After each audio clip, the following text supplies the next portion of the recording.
کبھی نہ یہ ذکر ختم ہوگا. ازل سے ہمارے نبی کی محفل سجی ہے اور سجی رہے گی. راجہ محمد طفیل صاحب نور اللہ برکتہ جب تھے تب یہ سجتا تھا.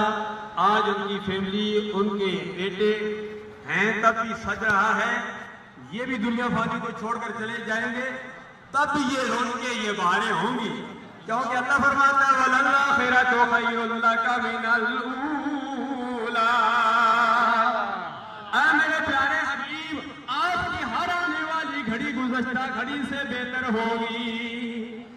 تقریر کرنے کے لیے میں بول سکتا ہوں انشاءاللہ 24 گھنٹے بھی، لیکن میں ایک امیر کی اطاعت لازم سمجھتا ہوں. میں سمجھتا ہوں یا الذین آمنوا اطیعوا اللہ واطیعوا الرسول وأولی الامر منکم. جب ہم نے مرکزی سیکرٹ کمیٹی کو امیر بنایا ہے تو پھر ان کی ہدایات پر ہم نے چلنا ہے.